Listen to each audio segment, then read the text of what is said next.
Good morning. As you can see, I'm inside my kitchen door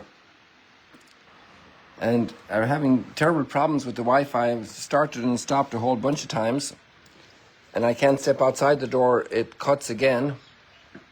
So I think I'm going to stay here and do the little stroll from here. So it won't be much of a stroll, and hopefully the Lord will bless us with thoughts that will raise our hearts and uplift us and motivate us and encourage us. The difficulty we have to live stream this morning is nothing compared to the difficulty Esther faced. And we see in her story, really the biggest lesson in her story is that we should pray. She didn't save her people. She turned to the one who could save her people.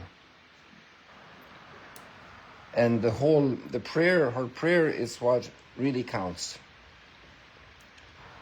And many attitudes in her prayer really count.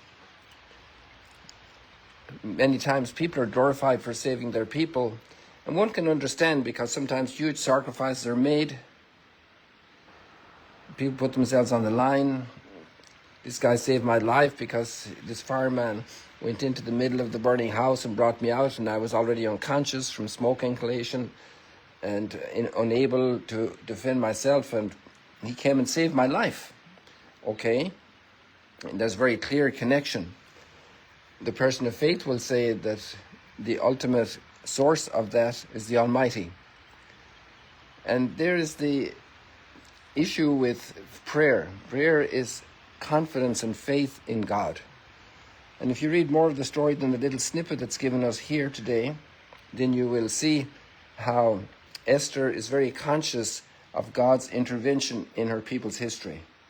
And it's from that point that she is able to muster up, stir up the courage, the will, the expectation on God, but also from great humility. And she says, I'm an orphan. She was filled with anguish. She lay prostrate on the ground. She had her assistants with her. And she calls out to the God of Abraham, the God of Isaac, and the God of Jacob. That's an ancient traditional formula that Jesus also uses. And she has to do something that's essential. She has to go to the king without being invited, which apparently in that culture was a no-no. And the king is presented here as one with a total autocratic rule, he's governing without any limitation and with every power. And she goes and she's taking her life in her hand, the text says. And she remembers back to her childhood what she learned about God's intervention for the people. And this is maybe in the 7th, 8th century, 7th century before Christ. So it's an ancient text, maybe in the early time of the exile.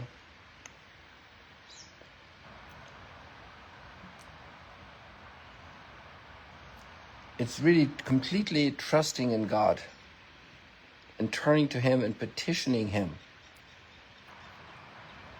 We have a beautiful Psalm 138. Lord, on the day I called for help, you answered me.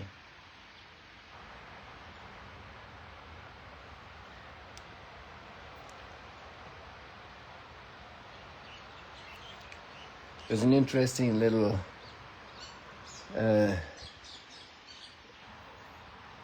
what would you call it, coincidence that we have this reading today, because the Jewish people have a feast called Purim. It's celebrated a little bit in carnival style with masks and color and music and indulgence. And It's to celebrate the liberation that was brought about by Esther, that memory of the hatred to her people that wanted to wipe out her people and possess all they had.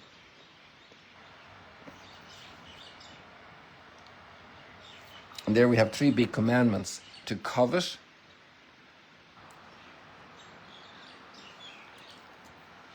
to desire things that belong to another. And there we have that sin again. That's a sin to do that. From the 10 commandments: do not covet, do not steal, and do not kill. And also do not lie, because this guy Haman actually lies to the king about this people.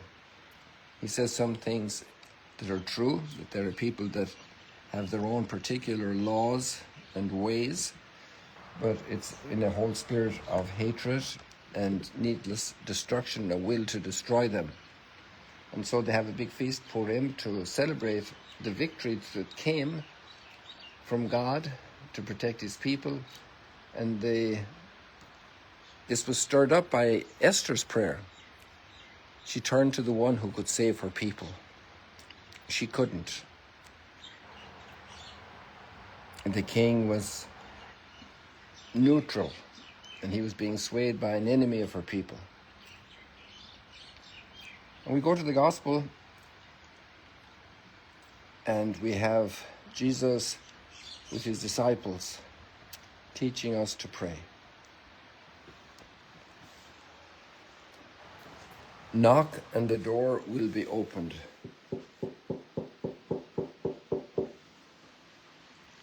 Knock and the door will be opened. If you don't knock, nobody's going to hear you knocking outside. Very interesting image about prayer. Knock. God wants us to bring our needs to him. For everyone who asks receives.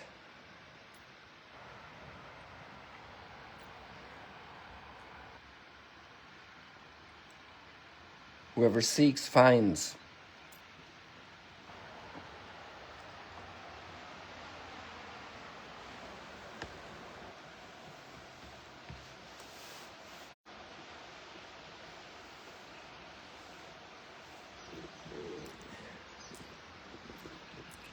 Esther was persevering in prayer. And this is what Jesus asks us to do, to persevere in prayer. Everyone who seeks finds, everyone who knocks, the door will be opened. And then the beautiful confidence motivations for prayer. What father will give his child a stone if he asks for a bread roll? Or a snake when he asks for a fish?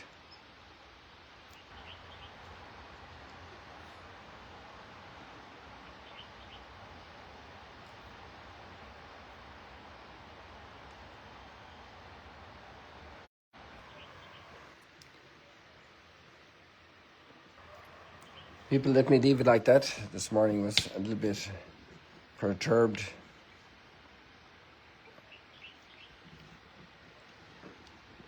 And delayed with the difficulties with the connection here.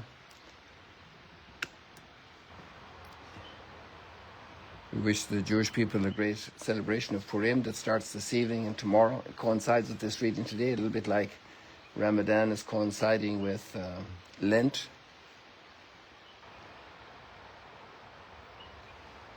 Yesterday we had a wonderful celebration for all of our Muslim employees. I can't go too far away from the door. If I do, it cuts off. It's amazing. And all of the Christians and Jews and Druze were there to celebrate with the Muslims, and when they broke their fast yesterday evening. Our kitchen here at Magla prepared a marvelous celebration. It was delightful. Let us learn to live together. It's a big challenge to live with people who are different than us. That was a challenge for the kingdom, that they were going to exterminate all the Jewish people, to learn to live with the others. We all have to do this. We cannot bend people into the way we are.